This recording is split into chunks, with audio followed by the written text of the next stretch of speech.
आज का हमारा टॉपिक है शाहजहां की दक्षिण नीति। मैं शिव कुमार मिश्रा। आज इस टॉपिक के अंतर्गत हम देखेंगे कि शाहजहां ने दक्षिण के प्रति कौन सी नीति अपनाई, किन किन राज्यों के प्रति कैसी नीति अपनाई और इसके क्या परिणाम निकले। सबसे पहले हम देखते हैं कि शाहजहां के समय दक्षिण के राज्यों की स्थिति क्या थी। शाहजहां जब गद्दी पर बैठा उस समय दक्षिण के प्रमुख राज्य अहमदनगर, बीजापुर और गोलकुंडा थे। शाहजहां का मुख्य उद्देश्य दक्षिण में अभियान कर अपने साम्राज्य का विस्तार करना था।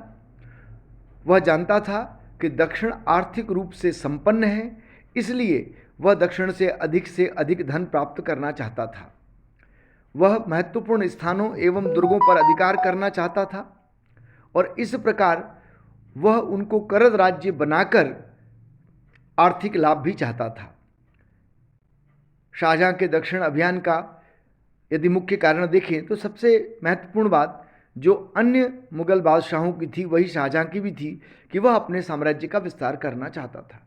दक्षिण की आर्थिक संपन्नता का लाभ उठाकर उससे अधिक धन प्राप्त करना चाहता था। दक्षिण के राज्य इन दिनों मुगलों के विद्रोहियों को शरण दे रहे थे, इस कारण भी दक्षिण पर उसने आक्रमण करना चाहा। दक्षिण के मुस्लिम राज्य शिया मतावलंबी थे, जबकि शाहजहां कट्टर सुन्नी मुस्लिम था। दक्षिण के शिया मतावलंबी राज्यों का ईरान के शासकों से संबंध था। ईरान के शासक से राजनीतिक और व्यापारिक संबंध थे जो शाहजहां को खटकते थे, इसलिए शाहजहां ने इनको दबाना चाहा, अपने अधीन करना चाहा। दक्षिण के इन तीन राज्यों में सबसे पहले अहमदनगर पर शाहजहां ने ध्यान दिया। 1636 में उसने अहमदनगर पर सेना को आक्रमण करने का आदेश दिया। इस समय अहमदनगर का शासक मुर्तजा खां था। हालांकि थोड़ा और हम पीछे जाएं तो देखें कि इस समय अहमदनगर ने शाहजहां के विरोधी और जिसने शाहजहां के विरुद्ध विद्रोह किया था ऐसे खाने जहां लोदी को शरण दे रखी थी, इसलिए शाहजहां नाराज था। मुर्तजा खां के प्रधानमंत्री फतह खां ने शाहजहां के कहने पर सुल्तान मुर्तजा खां का वध करवा दिया और उसके अल्पवयस्क पुत्र हुसैन खां को गद्दी पर बिठाया। इस प्रकार अहमदनगर पर शाहजहां का प्रभुत्व हो गया। हम देखते हैं कि यहाँ पर अहमदनगर में मराठा सरदार शाहजी भोसले था। उसके पास एक महत्वपूर्ण दुर्ग दौलताबाद का दुर्ग था, जिसे मुगलों ने फतेह खां को सौंप दिया। इस बात से नाराज होकर शाहजी भोसले अहमदनगर की सेवा को छोड़कर बीजापुर की सेवा में चला गया। यहाँ के शासक हुसैन शाह को शाहजहां के आदेश से ग्वालियर के किले में कैद कर लिया गया। शाहजी भोसले ने अहमदनगर राज्य की स्वतंत्रता पुनः प्राप्त करने का प्रयास किया और वहां के निजामशाही राज्यवंश को पुनर्जीवित करने का प्रयास किया, किंतु वह असफल रहा। अहमदनगर के बाद शाहजहां ने जिस राज्य पर अधिक ध्यान दिया वह था दक्षिण का राज्य बीजापुर। बीजापुर पर शाहजहां की सेना ने 1636 ईस्वी में आक्रमण किया। इस समय यहाँ का शासक मोहम्मद आदिल शाह प्रथम था। एक महत्वपूर्ण बात यह है कि जब मुगल सेना ने अहमदनगर पर आक्रमण किया था उस समय बीजापुर के सुल्तान ने अहमदनगर की सैनिक सहायता की थी, इसलिए शाहजहां बीजापुर के शासक से नाराज था। बीजापुर के शासक ने इस समय अहमदनगर के मराठा सरदार शाहजी भोसले को भी सहायता दी थी। शाहजी भोसले को मुगलों के विरुद्ध सैनिक सहायता दी, इसलिए भी शाहजहां नाराज हो गया। शाहजहां की सेना ने बीजापुर पर आक्रमण कर उस प्रदेश में बहुत तबाही मचाई, लूटपाट की, लोगों को मौत के घाट उतार दिया। अंततः बीजापुर के सुल्तान ने शाहजहां से संधि कर ली। बीजापुर के सुल्तान और मुगल बादशाह शाहजहां के बीच हुई संधि के तहत बीजापुर के सुल्तान आदिल शाह ने शाहजहां की अधीनता स्वीकार कर ली और उसका करद राज्य बनना स्वीकार कर लिया, उसे वार्षिक कर देना स्वीकार कर लिया। आदिल शाह ने 20 लाख रुपए प्रतिवर्ष कर के रूप में मुगलों को देना स्वीकार किया। बीजापुर के सुल्तान ने यह भी आश्वासन दिया कि वह शाहजी भोसले को कोई पद नहीं देगा, शरण नहीं देगा, न ही उसको सहायता करेगा। बीजापुर के अतिरिक्त शाहजहां का गोलकुंडा राज्य से भी संघर्ष हुआ। इस समय गोलकुंडा का अल्पवयस्क शासक अब्दुल्ला कुतुब शाह था। गोलकुंडा ने भी मुगलों के विद्रोहियों को अपने यहाँ शरण दी थी। गोलकुंडा ने मलिक अंबर एवं बुंदेला जुझार सिंह को मुगलों के विरुद्ध सहायता की थी, अपने यहाँ शरण दी थी, इसलिए भी शाहजहां नाराज था।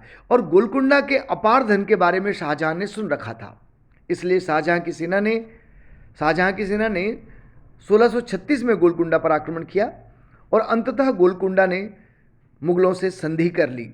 गोलकुंडा एवं मुगलों के बीच हुई संधि के अनुसार गोलकुंडा ने शाहजहां की अधीनता स्वीकार की और सबसे महत्वपूर्ण बात 8 लाख रुपए प्रति वर्ष कर के रूप में मुगलों को देना स्वीकार किया।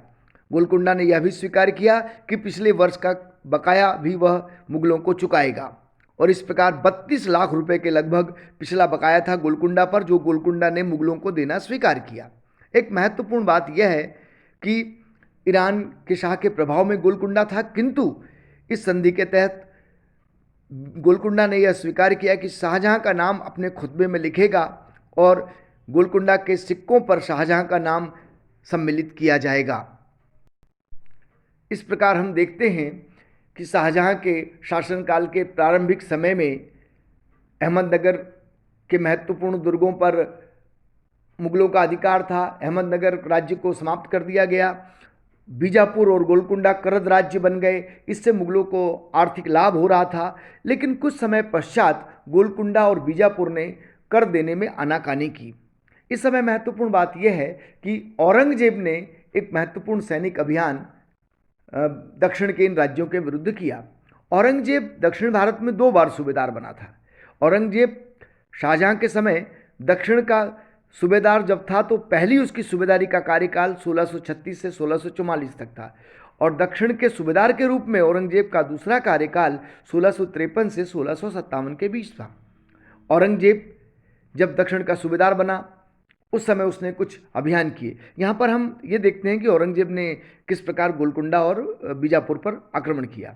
जैसा कि मैंने बताया कि इस समय दक्षिण के ये राज्य राजस्व चुकाने में कोताही बरत रहे थे, बकाया वो मुगलों को नहीं चुका रहे थे। इस समय औरंगजेब ने गोलकुंडा पर आक्रमण किया। गोलकुंडा के सुल्तान ने शाहजहां को 2 लाख वार्षिक कर नहीं दिया था और उस पर 8 लाख रुपए का कर लगभग बकाया था। यहां के गोलकुंडा का एक प्रसिद्ध वजीर था मीर जुमला। मीर जुमला ने कर्नाटक का प्रदेश जीत लिया था और अपनी आर्थिक और सैनिक शक्ति बढ़ा ली थी और गोलकुंडा के सुल्तान ने मीर जुमला की हत्या करने का प्रयास किया।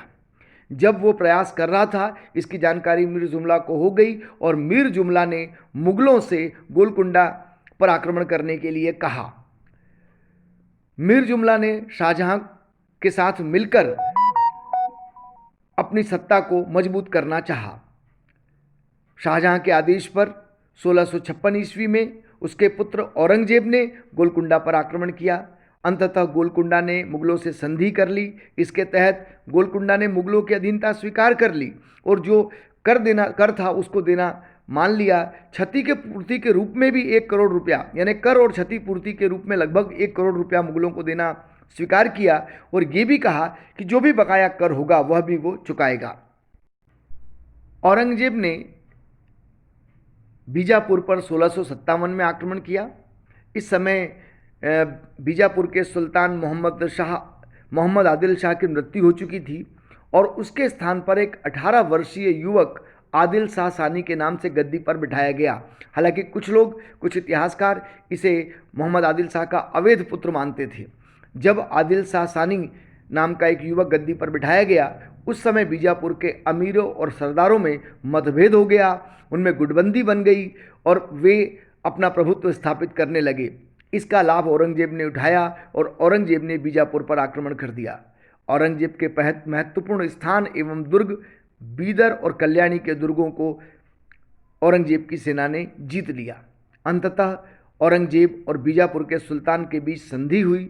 बीजापुर ने मुगलों की अधीनता स्वीकार की और 1 करोड़ रुपया क्षतिपूर्ति के रूप में देना स्वीकार किया। बीजापुर के महत्वपूर्ण दुर्ग परेंदा, बीदर और कल्याणी मुगलों को सौंप दिए गए। यदि हम शाहजहां की दक्षिण नीति की बात करें तो शाहजहां की दक्षिण नीति बहुत सफल मानी जाती है। उसका दक्षिण में साम्राज्य विस्तार हुआ। अहमदनगर राज्य का लगभग अस्तित्व समाप्त हो गया। बीजापुर और गोलकुंडा के राज्यों ने उसके करद राज्य होना स्वीकार कर लिया। बीजापुर और गोलकुंडा के महत्वपूर्ण स्थान और दुर्ग मुगलों के अधिकार में हो गए।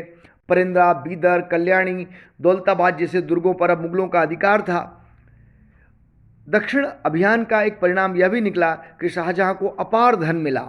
उसको दक्षिण के राज्यों ने न केवल युद्ध क्षतिपूर्ति के रूप में धन दिया, बल्कि बकाया धन भी चुकाया और करद राज्य के रूप में उसे राजस्व भी दिया। इस प्रकार साम्राज्य विस्तार की दृष्टि से और आर्थिक लाभ की दृष्टि से, दोनों ही दृष्टि से शाहजहां की दक्षिण नीति सफल रही।